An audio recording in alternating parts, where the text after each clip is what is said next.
Kenapa nggak kita lihat apa nih yang bisa kita kerjakan dengan 5,3 hektar di sana, sambil tetap memperhatikan apa yang menjadi kebutuhan dari masyarakat di sana. Ya, ya. Nah, itulah kemudian kita melakukan exercise, bagaimana kalau ini kita lakukan redevelopment, tapi dengan masyarakat intinya tetap sebagai pelaku dan tidak pindah, tidak digeser kemana-mana, tapi digeser ke atas. Digeser ke atas, sehingga kita melihatnya yang tadinya punya rumah mungkin 50 meter persegi, kenapa enggak nanti ketika ini sudah dikonsolidasikan lahannya, dibangun menjadi sesuatu yang baru, mereka bisa jadi punya 2 unit apartemen di sana. Satu tempat untuk tinggal mereka sendiri, satu lagi untuk mereka sewakan. Kantor-kantor pemerintah yang ada yang low rise, kenapa enggak itu dilipat dalam arti yang tadinya segini dipindahin ke atas segini gitu. Nah, ini kan sekarang bisa jadi kenapa enggak dibangun rumah susun? Lahan tetap milik negara. Lahan bisa tetap milik negara.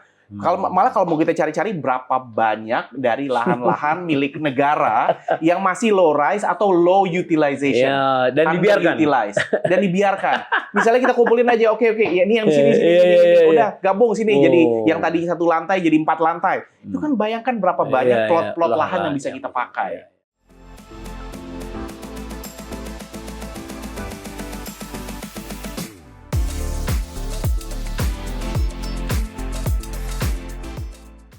Sobat Panangian, saya kembali lagi mengundang sobat saya yang sudah pernah beberapa kali saya undang di tempat ini.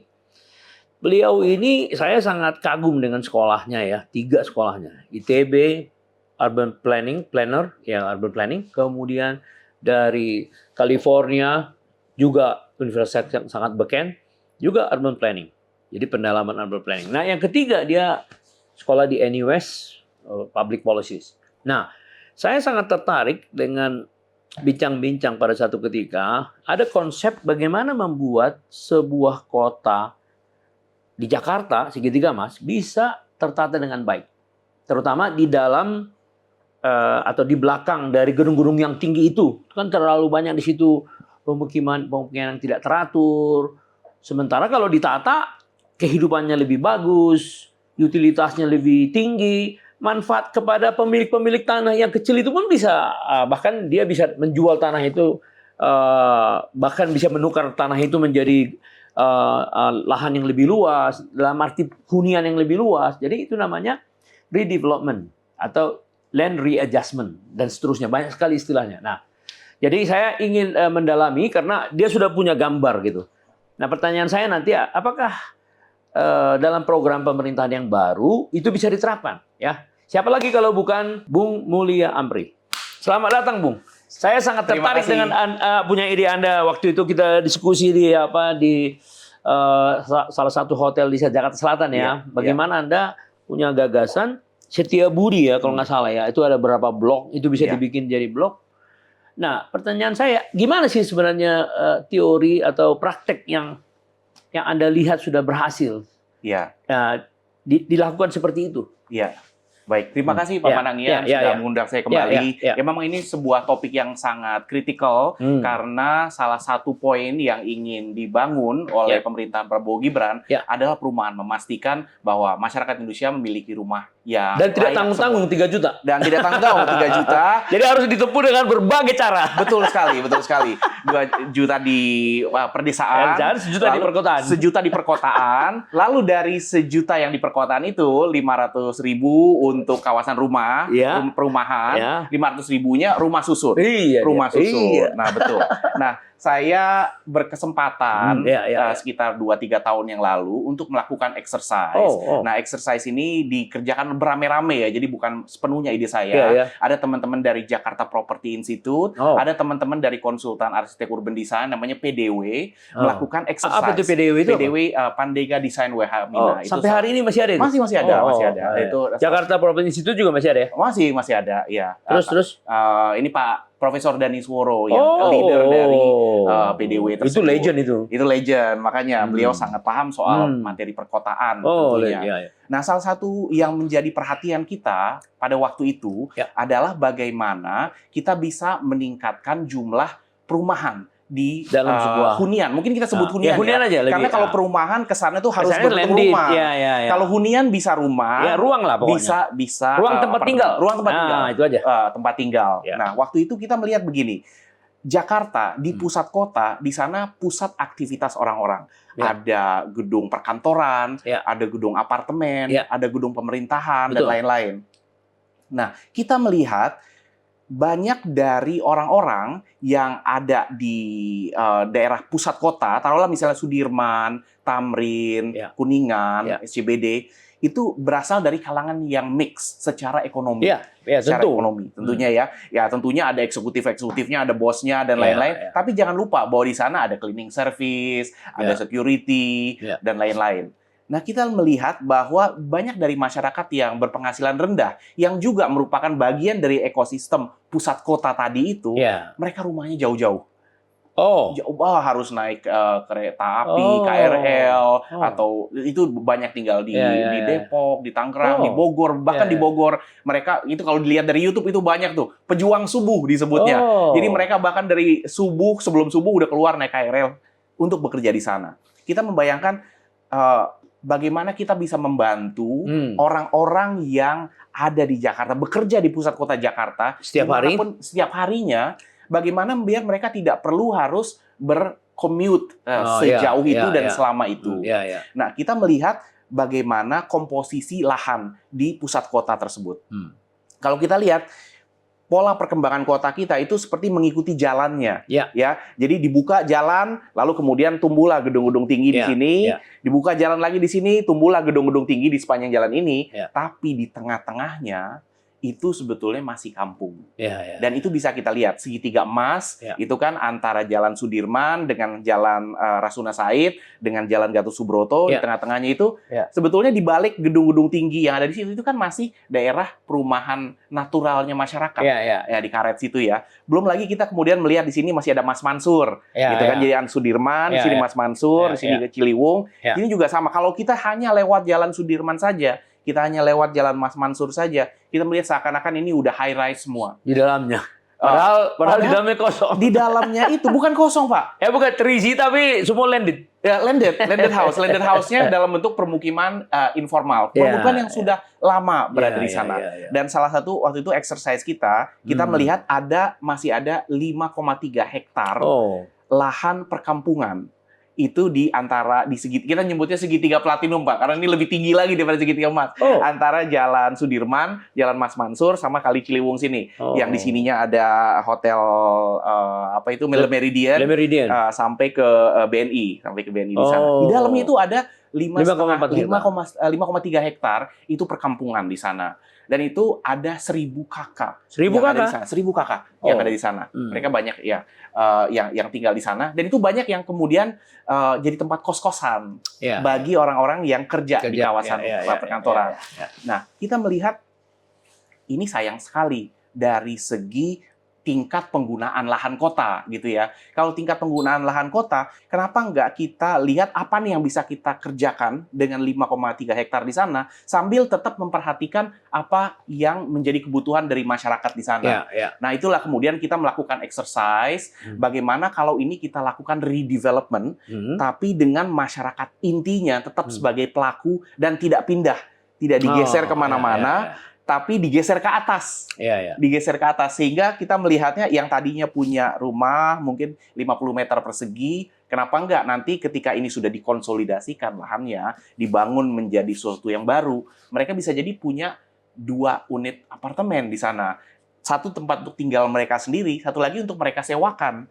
Dan dengan konsolidasi lahan ini itu luar biasa manfaatnya. Karena kita bisa ciptakan macam-macam fungsi-fungsi sarana-prasarana yang lain, termasuk ruang terbuka hijau, termasuk ruang usaha buat UMKM dan lain-lain. Wah, luar biasa itu. Nah, sekarang gini, kalau misalnya pemerintah pusat ingin memfasilitasi gagasan ini ya, tentu dia harus bekerja sama dengan pemerintah daerah. Benar nggak? DKI kan? DKI.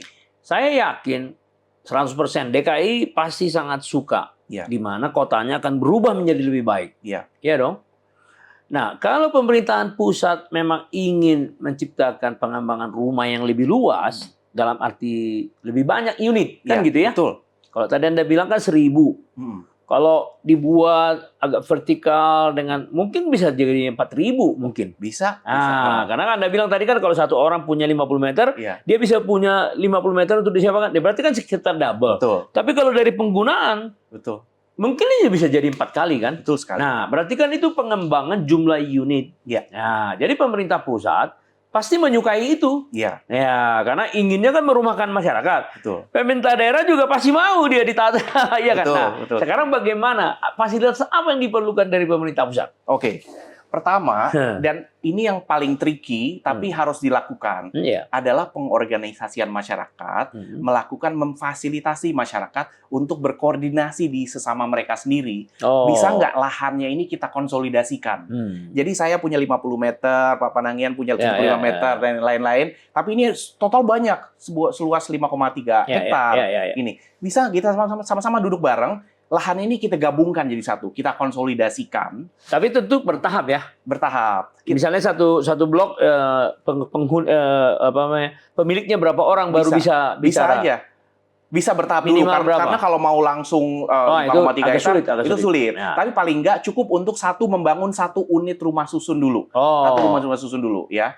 Jadi mungkin setengah hektar seperti setengah itu. hektar ya. Bisa mulai dari segitu. Terus kalau 5 hektar tadi kan 1.000. Iya. Kalau setengah hektar kan cuma 100 ya. Iya, mungkin bisa. Lebih kan ya. Kita bisa mulai dari segitu. Ya, atau 2.500 meter juga bisa kali ya. Bisa juga. Supaya ada kesepakatan dulu kan. Ada kesepakatan. Berarti 50 orang, ya kan? Betul. Paguyuban, kira-kira kan gitu. Betul sekali. Jadi tadi misalnya 100 orang atau 200 orang ini kesepakatan membentuk koperasi, mungkin paguyuban atau koperasi, dan mereka memiliki lahannya bersama-sama. Nah, lalu kemudian ketika ini sudah menjadi lahan yang besar, ini enak sekali, Pak. Ya. Enak sekali untuk ditawarkan ke pihak ketiga untuk bekerja sama secara komersial. Bahkan developer pun mau gitu. Pastilah. Pasti mau. Nah, sekarang karena ini adalah low rise bentuknya perkampungan. Tapi sekarang udah lahannya sudah terkonsolidasi dan pemiliknya adalah masyarakat melalui koperasi. Nah, ini yang paling tricky karena pengorganisasian ini perlu waktu, meyakinkan masyarakat satu-satu. Ya dong, membangun trust, betul. Oleh pemerintah daerah. Ini proyek resmi apa enggak? Ini jangan-jangan calon tanah juga kayak gitu. Sekarang kan kebiasaannya adalah mereka masing-masing di approach sama calon tanah satu demi satu. Dan lalu kemudian tanahnya dibeli kemudian mereka dikasih uang, mereka ketika dikasih uang itu cepat sekali habisnya. Bisa pindah keluar, bahkan malah pindah keluar yang tadinya kita pengen mereka tetap ada di sana. Nah, kalau ini sudah terkonsolidasi, ini kita bisa mulai satu rumah susun aja dulu. Jadi dari yang 100 keluarga, lahannya terkonsolidasi, kita bangun satu rumah susun. Nah, ketika satu rumah susun ini udah jadi, paling taruhlah misalnya 1 tahun, 1,5 tahun untuk membangun rumah susun, paling lama 2 tahun lah misalnya ya. Tapi kan kapasitas rumah susun ini nggak cuma 100 keluarga yang lahannya dipakai tadi. Ya bisa 400. Apaan bisa 400? Nah, teman-temannya dia yang dari daerah-daerah lain, nah itu kita fasilitasi untuk mengkonsolidasikan juga lahan mereka. Lalu mereka pindah ke rumah susun yang ini. Nah, jadi rumah susun ini mungkin kapasitas 300 atau 400 seperti tadi Pak Panangian sebutkan. Tapi lahan yang terbangun, ini sekarang dia pakai lahan yang ini kosong jadinya. Lahan yang ini kosong. Jadi yang ini kita clearkan dulu, kita bangun rumah susun. Ketika udah jadi kapasitasnya lebih tinggi, ini orang-orangnya pindah ke sini. Orang-orang ini pindah sini. Ini sekarang jadi punya lahan lagi, bisa dibangun rumah susun lagi. Jadi bertahap ya. Bertahap. Ketika ini udah ada tower rumah susun lagi. Nah, ini yang lain yang sebelah sini kita fasilitasi untuk konsolidasi lahan terus pindah ke sini. Pada akhirnya itu akan tercipta lahan yang besar sekali. Lahan yang besar sekali yang siap untuk di-develop jadi apapun, tergantung kesepakatan rencana tata ruang dan lain-lain, dan bisa dikerjasamakan sama pihak swasta. Pasti tertarik. Udah lahan, udah ready. Masyarakat cuman masyarakatnya bilang, oke, saya ingin tetap tinggal di sini, diakomodasi di sana. Dan itu ketika kita lakukan exercise ini dengan asumsi tidak menambah luas lantai, KLB-nya tidak menambah luas lantai dari yang diizinkan oleh pemerintah. Tentu dong. Tapi jumlah masyarakat yang tinggal di sana bisa lebih banyak, dan kita bisa kembangkan secara lebih bervariatif, mix income. Jadi nggak hanya MBR semua di sana. Kenapa nggak mix income? Kenapa nggak ada fungsi-fungsi lain, fungsi komersial? Sehingga income dari fungsi-fungsi komersial kan pasti ada IPL-nya, iuran pengelolaan dan lain-lain. Bisa untuk membantu merawat lift, merawat koridor-koridor gitu. Ya, tapi intinya karena itu adalah suatu proses pemikiran yang complicated. Pertanyaan saya, Anda yakin nggak itu bisa dieksekusi? Ya katakanlah, Anda bilang tadi kan satu bangunan kan 2 tahun. Ya, jadi mungkin 5 hektar itu bisa 10 tahun kali. Ya, bisa jadi. Ya kan, karena mungkin ada 1 hektar, ada sekian, dan tipikal bangunannya bisa beda-beda ya. Bisa beda-beda. Nah, dalam exercise yang kami lakukan, itu besar sekali kesempatannya untuk kita buat ada perkantoran juga di sana, ada pusat perbelanjaan, dan ada semacam kalau di Singapura tuh ada hawker center, ada pusat jajanan. Nah, di kita ini, di Jakarta, di Indonesia, masih jarang ada pusat jajanan yang bangunannya disediakan oleh pemerintah secara proper. Kalau di misalnya contohnya di Singapura, di Malaysia ada biasa, ada bangunan di sana lah jajanan di sana, tapi karena posisi pusat jajanan itu sentral, dia hanya sepelemparan batu dari perkantoran, itu jadi rame gitu. Kalau di pertanyaan kita kan saya, masih tetap dorong-dorong. Ya, pertanyaan saya, apakah pemerintah DKI bisa melakukan itu? Harusnya bisa. Copy paste itu harusnya bisa, betul sekali. Ini adalah sebenarnya proses yang dilakukan di Singapura sama persis. Ya bahwa dari perkampungan dikembangkan jadi unit-unit hunian, dan lalu kemudian itu jadi akhirnya menjadi sebuah kawasan mixed use karena ada komersialnya, bahkan ada perkantoran, ada huniannya, dan juga mixed income. Nah, dalam artian apa? Dari yang masyarakat MBR terakomodasi di sana, masyarakat menengah dan bahkan mungkin menengah ke atas juga karena lokasinya sangat prime, mereka juga bisa ikut masuk ke sana, bisa hidup berdampingan karena lahannya besar 5,5 hektar. Dengan sendirinya berdampingan karena di sebelah pinggir di Sudirman itu banyak orang bule tinggal di situ yang kayak di belakangnya itu dia bisa beli roti di situ kan. Betul kan sekali. Masalah kalau jalan-jalan malam. Betul sekali. Jadi itulah keindahan dari sebuah kawasan yang sama-sama memiliki kepentingan untuk mencari penghasilan kan itu. Betul sekali. Dan simbiosis mutualismenya antara MBR dengan masyarakat menengah ke atas itu tinggi loh Pak. Pasti akan perlu mulai dari driver, mulai dari gardener, cleaning dan lain-lain. Kenapa enggak mereka didekatkan dan jadi gampang itu ketika ada keperluan dan mereka juga memudahkan. Nah, pertanyaan saya yang kedua, perlu dong dibuat sebuah gabungan antara pemerintah karena dia yang memberikan fasilitas dengan private sector yang memiliki inisiasi sebagai agent of development, agent of change. Karena kan mereka kan melakukan pendekatan kepada publik bahwa ini bukan calo. Jadi ada kehadiran pemerintah. Terus ada kehadiran agent yang profesional untuk mendekati masyarakat. Udah. Jadi dibangunlah kepercayaan. Nah, kalau satu sukses, wah itu akan multiply, itu akan mudah sukses. Betul sekali Pak. Nah, pendekatan ke masyarakat ini melakukan pengorganisasian masyarakat biasanya banyak dilakukan oleh LSM, NGO. Nah, ini bisa diadopsi juga pendekatan ini oleh pemerintah. Memang pemerintahnya harus hadir dalam mendekati masyarakat seperti ini karena masyarakat perlu lihat, perlu dibangun trust. Ini proyek resmi atau itu dia. enggak? Jadi gitu ada dua wakil masyarakat, wakil pemerintah pusat. Misalnya Kementerian Perumahan dan Dinas Perumahan yang dari wali kota, dari gubernur. Nah, udah mereka bekerja. Nah, yang melaksanakan ini inisiator itu dari swasta, agensi. Jadi nanti agensi ini beranggotakan pemerintah dan swasta udah melakukan itu. Menghadirkan LSM jadi perantara untuk komunikasi. Betul. Dikomunikasikan secara terbuka dari awal. Betul. Jadi ini malah jadi partnership yang lengkap, Pak. Jadi publiknya ada, private-nya ada, dan 3 bahkan people. Masyarakat di sana sebagai pemilik tanahnya. Harus ikut gitu dong. kan. Jadi partnership. Jadi P4, public, private, people. Partnership di sana. Itu dia. Nah, mau nggak mau dari segi inisiatornya dan fasilitatornya menjahit semua ini harus dari pemerintah. Karena harus resmi gitu. Tapi dengan kehadirannya di organisasi itu nggak ada keraguan masyarakat lagi. Nah, betul. Kan pemerintah bisa mensosialisasikan lewat televisi, lewat koran secara resmi. Iya. Pemerintah akan membangun ini, Iya.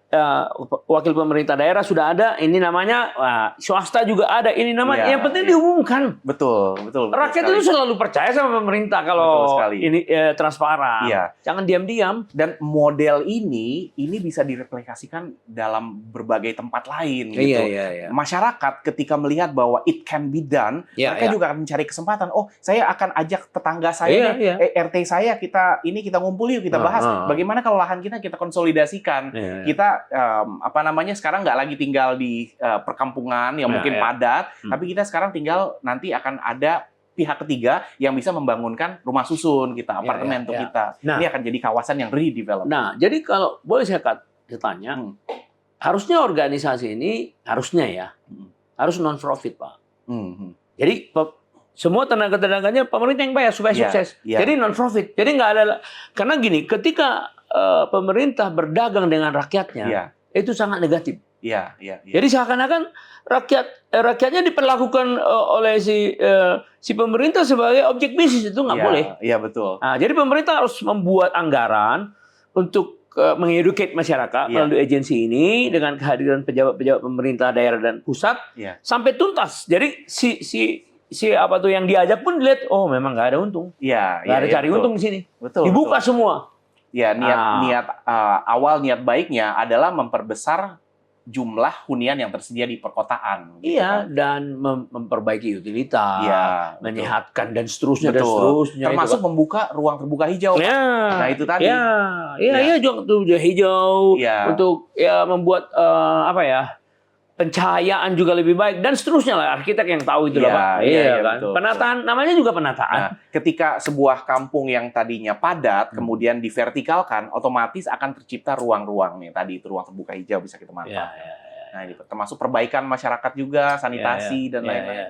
Jadi artinya bisa dikatakan perlu ada sebuah direktorat yang mengkampanye ini atau menciptakan organisasi ini supaya jalan dan bekerja sama dengan daerah. Sepakat. Betul ya? Betul sekali. Kemudian pada saat yang lain ada Pak Hasim mengatakan ada 155 di sini di DKI ini katanya pasar yang bisa di redevelop menjadi pasar dan hunian vertikal. Betul sekali. Nah, nanti tanggal depan saya sudah mengundang CEO-nya, Itu udah ada contohnya, Pak, di Pasar Rumput. Pasar Rumput itu pasarnya sudah direnovasi, lalu kemudian menjadi Pasar Rumput yang baru, dan di atasnya itu ada rumah susun. Disewakan ya? Nah, sekarang ini yang jadi pertanyaan kita, kenapa yang seperti itu tidak kita replikasikan di mana-mana dengan sebanyak-banyaknya? Itu udah dalam artian udah gampang, Pak. Modelnya gini, sekarang kalau pasar itu kan pasti perlu pembeli. Kalau ada hunian, perumahan, pasti perlu pasar. Ini udah ada pasar, dan kalau kita hitung berapa banyak pasar yang dikelola, misalnya kayak PD Pasar Jaya di Jakarta, kenapa nggak kita bangun dengan model pasar rumput seperti itu? Kita bangun di atasnya adalah hunian. Jadi bahkan masyarakatnya itu diuntungkan dengan adanya pasar diuntungkan dengan adanya rumah susun di atasnya. Dan untuk pembiayaannya itu sebetulnya bisa dari macam-macam sumber, dari pemerintah sendiri, biaya-biaya untuk membangun perumahan rakyat. Yang dari tadi kita bahas, masalahnya adalah lahan. Karena lahan tidak ada, jadi sulit diimplementasikan nih rumah susun, tower-tower rumah susun. Nah, ini kan lahannya udah ada. Jadi bisa sekaligus kita renovasi pasarnya yang tadinya 1 lantai 2 lantai, bisa mungkin kita kembangkan 3 lantai 4 lantai, di atasnya adalah rumah susun. Wah, luar biasa, Dan bahkan selain dari sumber-sumber pemerintah, kita bisa eksplor sumber-sumber pihak ketiga, termasuk dari developer, misalnya dana kewajiban developer. Itu masih banyak yang belum diimplementasikan dan bisa kita minta mereka untuk membangun rumah susun di sana dan lahannya sudah tersedia. Seringkali banyak upaya untuk membangun rumah susun ini terkendala lahan tidak ada. Kenapa nggak kita mix use kan? Kita gabungkan dengan fungsi yang lain. Betul. Nah, pertanyaan saya, harus ada model yang saling menguntungkan, terutama antara pemerintah pusat dan pemerintah daerah. Pemerintah pusat diuntungkan karena visinya merumahkan masyarakat berjalan. Pemerintah daerah diuntungkan karena rapih pasar-pasarnya, kemudian mengurangi kemacetan karena di sana banyak penduduk yang tinggal dan bekerja di sana. Jadi sebenarnya ini saling mutualisme ya. Mutualisme. Iya, jadi maksud saya kembali lagi inisiatornya itu harus dari pemerintah pusat. Sepakat. Ya, karena visi presidennya kan di sana ya. Iya. Nah, apakah ada sebuah penelitian terhadap kesuksesan dari pasar rumput itu? Apakah sudah ada semacam kalau ada sesuatu input yang perlu diantisipasi untuk yang kedua yang mungkin pernah ada kesulitan yang di sini, kan bisa dilakukan studi ya? Betul, betul. Nah, terutama Mas soal kesinambungan antara keterkaitan antar pelakunya. Jadi itu perlu kan ada banyak pelaku kan di sini kan. Itu ada maksudnya. pelaku dari pemerintah daerah, ada pelaku dari pemerintah pusat. Lalu ini milik siapa, ini pengelolanya siapa. Dari awal harus jelas sih, harus sudah ada kesepakatannya di mana sehingga handovernya jelas. Lalu kemudian masyarakat yang mau masuk dari mana gitu. Nah, pertanyaan saya, apakah pasar rumput itu sudah lama dikembangin? Ya, udah beberapa tahun yang lalu ya. Ya, tapi maksud saya dengan kasus itu sebenarnya itu bisa diteliti. Betul. Ya kan? Betul, diteliti betul. ya. Yes. Ada yang kurang ya. Jadi ketika ada kesempatan untuk membuat 10 aja, dimultiplikasi 10 aja. Itu kan sudah bisa bagus kan? Betul, betul. Karena sudah ada datanya. Betul. Karena Anda bilang sudah beberapa tahun. Nah, beberapa tahun kan bisa dilihat apa saja masalah. Betul. Karena ini baru pertama kali kan? Iya. Bagi saya yang lebih menarik kenapa belum diimplementasi, kenapa belum direplikasi di tempat-tempat lain? Nah, itu pertanyaan saya juga. Itu pertanyaan saya juga. Apakah karena ada kesulitan? Apakah karena ada masalah? Nah, itu perlu di-cover dengan studi. Betul. Studi lapangan langsung. Betul sekali. Jadi kita tidak hanya tentu kita mendengar dari masukan dari Pemda DKI, tapi kalau ada studi bersama-sama dilakukan, ada mencari fakta untuk tidak mengulangi kalau ada problem. Kalau ada problem, kalau nggak ada problem ya tinggal dimultiplikasi aja, udah kan? Betul. Itu bisa dilakukan ya? Bisa dilakukan. Dan bahkan ke depannya kita bisa explore lagi fungsi-fungsi apa yang bisa dibangun rumah susun di atasnya. Tadi kan salah satu contohnya kalau pasar di atas rumah susun itu cocok. Nah kan, tapi kan ada fungsi-fungsi lain. Kalau misalnya kita mau lihat di negara-negara lain, bahkan di bawahnya terminal atau terminal, di atasnya rumah susun. Itu udah biasa di kayak misalnya di China. Ya, saya pernah lihat itu. Di bawahnya terminal, di atas rumah susun. Kita punya berapa terminal contohnya. Kita bisa explore lagi. Dan bahkan kalau mau kita eksplor tadi kan soal konsolidasi lahan dari lahan-lahan milik masyarakat yang tadi yang di karet tadi itu. Kita bisa review lagi lahan-lahan yang dimiliki oleh negara. Baik itu dimiliki oleh pemerintah daerah, BUMN, BUMD, dan lain-lain. Apakah semua sudah termanfaatkan secara optimal? Jangan-jangan bangunannya ada, tapi kemudian nggak banyak orang juga beraktivitas di sana, gitu kan? Kenapa nggak dari segi negara kita melihat, bahkan fungsi-fungsi negara pun bisa divertikalkan. Contohnya tadinya kantor-kantor pemerintah yang low rise, kenapa enggak itu dilipat dalam arti yang tadinya segini dipindahin ke atas segini gitu. Nah, ini kan sekarang bisa jadi kenapa enggak dibangun rumah susun? Lahan tetap milik negara. Lahan bisa tetap milik negara. Malah kalau mau kita cari-cari berapa banyak dari lahan-lahan milik negara yang masih low rise atau low utilization dan dibiarkan. Misalnya kita kumpulin aja, ini yang di sini, udah gabung sini jadi yang tadi 1 lantai jadi 4 lantai. Itu kan bayangkan berapa banyak plot-plot lahan yang bisa kita pakai. Gitu. Waduh, itu cara pandang arsitek luar biasa. Urban planner, Anda seorang urban planner ya. Iya. Dan saya kira kawan-kawan, ini sudah banyak sekali inputan kepada pemerintah dan pemerintah daerah. Mudah-mudahan ini bisa dilaksanakan menjadi kenyataan. Terima kasih ya. Terima kasih Pak Manangga.